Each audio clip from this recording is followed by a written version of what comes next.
me forever on fire. ಹೊಸ ವರ್ಷದ ಆಚರಣೆಯಲ್ಲಿ ಗುಡ್ ನ್ಯೂಸ್ ಕೊಡುತ್ತಾ BMRCL ಹಳದಿ ಮಾರ್ಗದಲ್ಲಿ ಮೆಟ್ರೋ ರೈಲು ಆರಂಭವಾಗುವಂಥ ಸಾಧ್ಯತೆ ಇದೆ. ಜನವರಿ 15ಕ್ಕೆ ಹೆಬ್ಬಗೋಡಿಗೆ ಬರುತ್ತೆ 2 ಕೋಚ್ಗಳು. ಬೆಂಗಳೂರಿಗರಿಗೆ ಮೆಟ್ರೋಯಿಂದ ಮತ್ತೊಂದು ಸಿಹಿ ಸುದ್ದಿ. ಹಳದಿ ಮಾರ್ಗದಲ್ಲಿ ಮೆಟ್ರೋ ರೈಲು ಆರಂಭ ಮಾಡುವಂಥ ಲಕ್ಷಣಗಳು ಕಾಣಿಸ್ತಾ ಇದೆ. ಜನವರಿ 15ಕ್ಕೆ ಹೆಬ್ಬಗೋಡಿಗೆ ಬರುತ್ತೆ 2 ಕೋಚ್ಗಳು. ಫೆಬ್ರವರಿಯಲ್ಲಿ ಬೊಮ್ಮಸಂದ್ರ RV ರಸ್ತೆ ನಡುವೆ ವಾಣಿಜ್ಯ ಸಂಚಾರ ಆರಂಭ ಆಗುತ್ತೆ. ವಾಣಿಜ್ಯ ಸಂಚಾರ.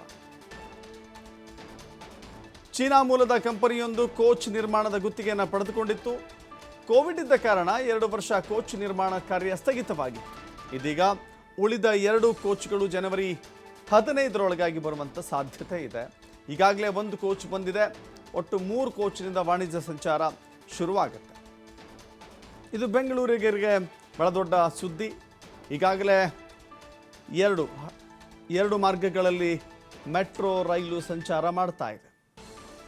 ನೇರಳೆ ಮತ್ತು ಹಸಿರು ಬಣ್ಣದ ಮಾರ್ಗಗಳಲ್ಲಿ ಮೆಟ್ರೋ ರೈಲು ಸಂಚಾರ ನಡೀತಾ ಇದೆ. ಬೆಂಗಳೂರಿನಂಥ ವಾಹನ ದಟ್ಟಣೆ ಇರುವಂಥ ಪ್ರದೇಶದಲ್ಲಿ ಮೆಟ್ರೋ ಬಂದ ನಂತರದಲ್ಲಿ ಅನೇಕ ರೀತಿಯ ಸುಧಾರಣೆಗಳಾಗಿದೆ, ಅನೇಕ ರೀತಿಯ ಸಹಾಯ ಕೂಡ ಆಗಿದೆ. ಈಗ ಮತ್ತೊಂದು ವಾಣಿಜ್ಯ ಸಂಚಾರ ಶುರುವಾಗ್ತಾ ಇದೆ ಬೊಮ್ಮಸಂದ್ರ RV ರಸ್ತೆ ನಡುವೆ.